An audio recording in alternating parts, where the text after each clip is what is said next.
It's playoff time for local high school baseball teams, and I'm joined by PK Yon's head coach, Rob Brunson. Coach, your team will be playing tonight in the district quarterfinals. What's your message to the team ahead of this game? You got to win tonight to advance, so don't look ahead to tomorrow. We played Crescent City twice this year already and beat them, but they have nothing to lose. So and we do. We got to win tonight. Awesome, Coach. Your team is currently on a 3-game winning streak. How can you keep that momentum going to tonight's game? Basically, they know what the picture is. They've worked hard since the fall for this, and I think the fact that we've seen their pitcher already once, they feel pretty confident in it. Lastly, Coach, what is the ceiling for this team? So we win tonight. We're probably going to be playing. Of course, we're playing Newberry. They have the bye, but I told them it's David versus Goliath. We've got nothing to lose. It's just like you got to lay it all out there against those guys. Thanks, Coach. PK Young will be facing Crescent City tonight at home. First pitch is at 7 p.m.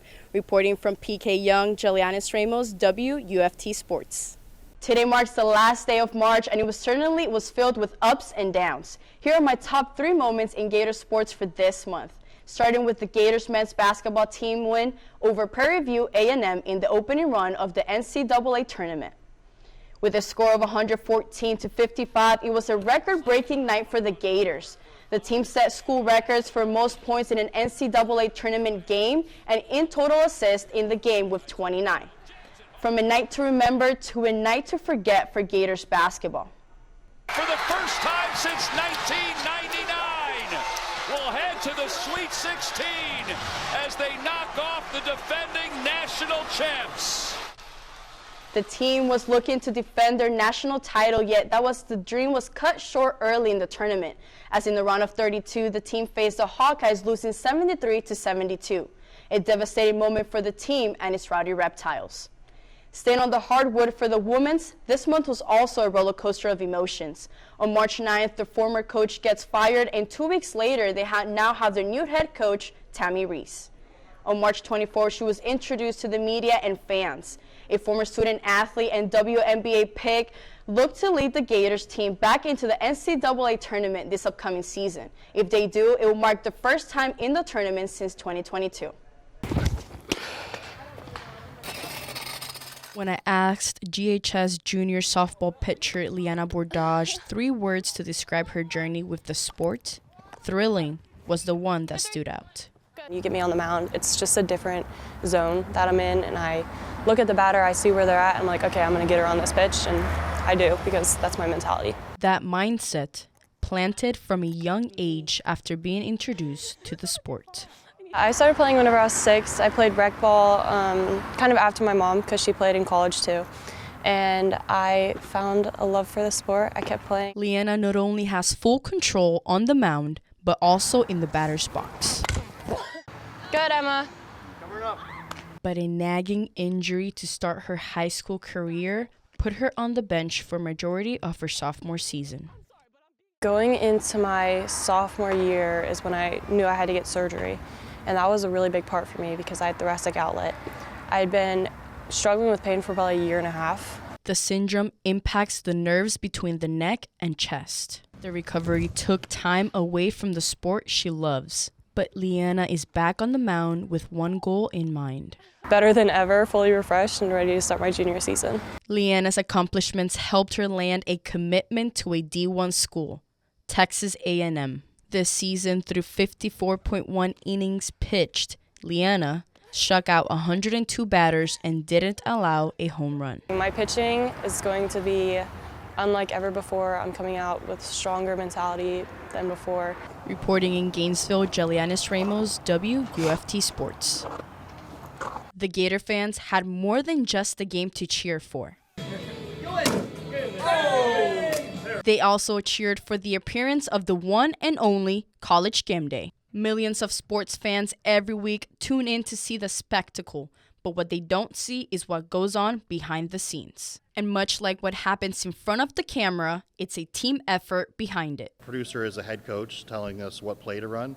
It's really the director's job to be the point guard or the quarterback of the show and really make that happen. We're the ones passing the ball. We're the ones also trying to make it look good. You know, you want to go out there and play with some style and not just, just pass the ball around. You want to do some behind the back shots, trick shots and everything. A show of that magnitude takes a whole week of preparation. With a crew that pays attention to even the smallest detail, everyone has their own job with one goal: executing to perfection. Understanding how to put people in the best position. You don't have to do everything.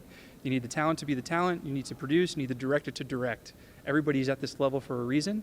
You set everything up, and then, the magic kind of comes together that way. And because they're all in the communications business, the one key skill is communication. Camera, J-Will. J-Will. Thumbs up for Florida, thumbs down for Arkansas. Okay, all of Florida. And collaboration. He can put on the ball. 5 to SAR. 4 minutes off air, 30 green, Go SAR. Every single second, from what the fans see on TV to the last cue, is all done as a team and with joy. Got it in. Right here, a year ago, began their journey for the Florida Gators men's basketball team to go back-to-back, something they haven't been able to do since '07. Showers of confetti, cheers of Gator fans, and a national title. That's how the season ended for Florida last year. This season, new beginnings, same goal, national championship. With new faces in the backcourt and a returning front court, the Gators set out on a season defined by consistency and growth, chasing regular season milestones and rewriting the program's record book night after night. Through the first 9 games of the season, the defending champions were 5-4, losing to Arizona, TCU, Duke, and UConn, all single-digit losses. Many fans and media called the team an imposter, yet their trust in themselves remained high. I'm a pretty positive guy. We're close, man. We're right there, and I think if we can get 5% better here over the next couple of weeks, we're going to be pretty good in SEC play.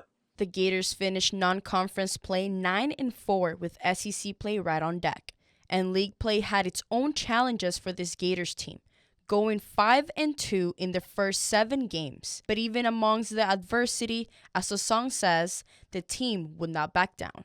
It's a long season. There's, ups and downs, and we've been through a lot of those already this season. Rallying behind the Rowdy Reptiles and their tight-knit group, the Gators finished the season on an 11-game winning streak, claiming a regular season SEC title, something they had not done since 2014. We knew who we were as a team, though, from the beginning. But, obviously the media, everybody like that saying, Florida, they're not going back. They're not doing anything this year. But, we just stuck to it. It's a credit to the coaching staff, too, for keeping us together, and then the players for going out there and executing now. The postseason began, and the madness of March got to the Gators. It started with an early exit in the SEC tournament in the semifinals against Vanderbilt. And after obtaining the last #1 seed in the NCAA tournament in back-to-back years, for the first time in program history, the results were not what they expected. The season came to a surprise end with a loss in the round of 32 against #9 seed Iowa, 73-72. Really want to show love to all the fans and people who spent time investing in the Gators basketball this year. It's a special community we have, and we're going to remember this one for a while. Even though the Florida Gators failed to bring home another national championship, they were able to accomplish a lot of milestones this regular season. For Gators Madness, Jelianys Ramos.